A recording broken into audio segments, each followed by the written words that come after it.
झांसी के पंचवटी स्थित शिव परिवार कॉलोनी में अंजनी माता मंदिर पर भगवान चित्रगुप्त की मूर्ति प्राण प्रतिष्ठा व स्थापना के उपलक्ष्य में संगीतमय श्रीमद् भागवत कथा ज्ञान यज्ञ का आयोजन किया जा रहा है। इस आयोजन में कथा परीक्षित के रूप में श्रीमती रानी एवं लखनलाल सक्सेना द्वारा सपरिवार यह कार्यक्रम आयोजित कराया जा रहा है। 7 दिवसीय इस कार्यक्रम में संघर्ष सेवा समिति के संस्थापक डॉक्टर संदीप सरावगी मुख्य अतिथि के रूप में कलश यात्रा एवं मूर्ति की प्राण प्रतिष्ठा व स्थापना कार्यक्रम में उपस्थित रहे।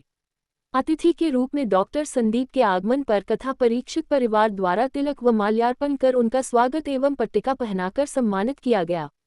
इस आयोजन में कार्यक्रम प्रभारी के रूप में डॉक्टर प्रभाकर शास्त्री एवं कार्यक्रम प्रमुख के रूप में प्रशांत सक्सेना सहयोग कर रहे हैं। कार्यक्रम में अंजनी माता मंदिर के पुजारी आनंद कुमार द्वारा कार्यक्रम की विधिवत संचालन में विशेष रूप से सहयोग दिया गया। कार्यक्रम में कथावाचक के रूप में बांके बिहारी मंदिर चरखारी से कथा व्यास श्री कृष्णचंद्र शास्त्री उपस्थित रहे।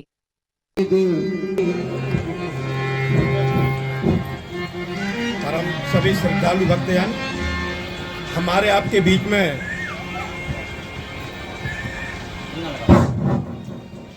अपने झांसी नगर के ही नहीं प्रदेश स्तर पर और यानी कि अपने देश के स्तर पर सभी सम्मानित कन्याओं का उनका भी आपने हजारों कन्याओं का अपने संघर्ष सेवा समिति कार्यालय से विवाह कराया और ऐसा विवाह कराया कि पूरा का पूरा उन्होंने 5 लाख का जो बीमा होता वो भी दिया, पूरा श्रृंगार का सामान, पूरा कपड़ा सब कुछ दिया।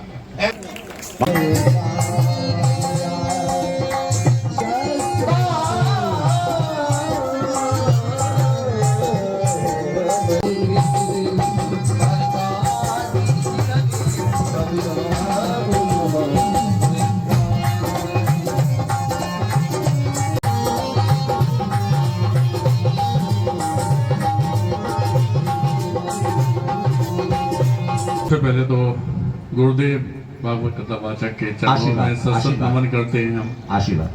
और यहाँ जितनी माताएं बहनें हमारा परिवार हमारा झांसी बैठा हुआ है सबका वंदन अभिनंदन करते हैं। भगवान का नाम जहाँ लिया जा रहा हो वहां पे अपने तो सारे शब्द निशब्द हैं, क्योंकि हम भगवान के आंगन में खड़े होकर कोई शब्द बोले तो वो ऐसा लगता है कि बहुत छोटे हो। क्या हो ये मानता है इनसे बढ़ के ईश्वर से बढ़ के तो कोई है ही नहीं। और कोई भी अच्छा काम हो तो अपने आप बिना जयकारे के तो होता ही नहीं है, नहीं होता। इसलिए सभी माँ बहने एक साथ जयकारा लगाए। जय जय श्री राम, जय जय श्री राम, सत्यनारायण भगवान की धन्यवाद करना चाहते हैं आपको और इस प्रांगण को, माता रानी को, क्योंकि झांसी तो हमारे जन्म स्थली है।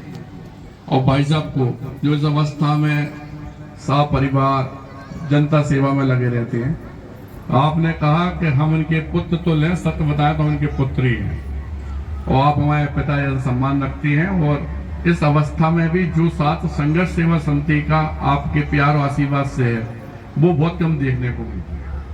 जितनी माँ बहनें छोटी बेटियां बैठी हुई हैं, इन्हें इस बात से अवगत कराना चाहते हैं बेटा कि जिस बेटी के माँ बाप ना या जिसकी स्थिति खराब हो, शादी हो ना हो, पढ़ाई लिखाई हो ना हो, खेल कूद में आंग हो या इस बुंदेलखंड का जो नाम रोशन करेगा उसके साथ में हमेशा जय हो। बहुत सुंदर। तन मन धन जय हो। बहुत सुंदर। इसका सबसे बड़ा उदाहरण ये है कि सनातन धर्म के अंतिम पायदान में खड़े हुए वाल्मीकि बेटियों के भी पैर धोकर कन्यादान हम लोगों ने दिया। ये सब हम लोग नहीं करते, ये सब आप लोगों का आशीर्वाद, माता बहनाओं का, आप लोगों का सब लोग वो कराता है। जो अवार्ड मिलते हैं, जो स्थिति पैदा होती है, उस सब में भी आपका आशीर्वाद होता है। जगत जननी का होता है, जिस दरबार में हम खड़े इनका होता है।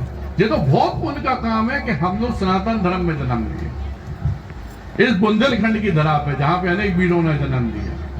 और हमारी भी जिंदगी की इस भागवत के सामने हम ये बात कह रहे हैं आप लोगों से कि हमारी भी जिंदगी में यही आशा है कि जिस तरह वीरांगना महारानी सीबाई के नाम से झांसी जाना जाता है, दद्दा ध्यानचंद के नाम से जाना जाता है, जब हम ना हो तो आप लोगों को याद रहे कि नहीं एक समाज सेवी था जो हमारे परिवार का सदस्य है, आज भी कभी भी कोई भी कमी, कोई भी कष्ट होने पे लगन भाई साहब द्वारा आप लोग हमारे ऑफिस में आ सकते हैं। यह परिवार संघर्ष सेवा समिति का परिवार है और चूंकि पुण्य प्रताप अच्छे कामों में हमेशा लिप्त रहे, इसलिए आप जैसे महापुरुष के आंगन में आए हम लोग आपके सानिध्य में काम कर रहे हैं, ये बहुत बड़ा आशीर्वाद है जगत जननी का। और सभी लोगों का बहुत बहुत धन्यवाद करना चाहते हैं। और इस वादा के साथ कि अगर वास्तव में कोई भी बेटी, कोई भी परिवार परेशान है तो एक बार आइए जरूर संघर्ष सेवा समिति, देखिएगा कि हम लोग जो बात कहते हैं वो वास्तविकता में पृथ्वी पे सत्यता है कि नहीं है। अगर सत्य है तो सब एक वचन कि 2 कदम साथ जरूर चलिएगा, क्योंकि हम लोग जब आंसू पहुंचते हैं किसी का, अपन लोग भगवान के दरबार में बैठे, लेकिन भगवान यहाँ मंदिर में तो नहीं मिलेगा। भगवान वहां मिलता है जब आप किसी के आंसू पहुंचते, किसी के पैर धो के विदा करते, किसी गरीब सहायता करते, यकीन मानना वहां विचरण करने लगता है। ये गुरुदेव बैठे हुए हैं, सब लोग बैठे हुए हैं, लेकिन हम लोग ढूंढते कहाँ है, कहीं मंदिर पे खड़े हुए कहीं होगा, लेकिन कोई आदमी ऐसा है तो उसकी तरफ ध्यान नहीं देते। इस पृथ्वी पे सत्यता यही है कि अगर भगवान का साक्षात्कार करना है तो किसी की सहायता जरूर कीजिए। और अगर सहायता करने में असमर्थ है तो हमारी संगत चलिए, हमारा साथ दीजिए। इस बात का हम वचन देते हैं कि इससे बुंदेलखंड की धरा पे कोई बेटी बिना माँ बाप, बिना भाई के नहीं होगी जब तक हम जिंदा हैं। जय हो, बहुत सुंदर। और धन्यवाद करना चाहते हैं आप सभी लोगों का, बहुत बहुत धन्यवाद।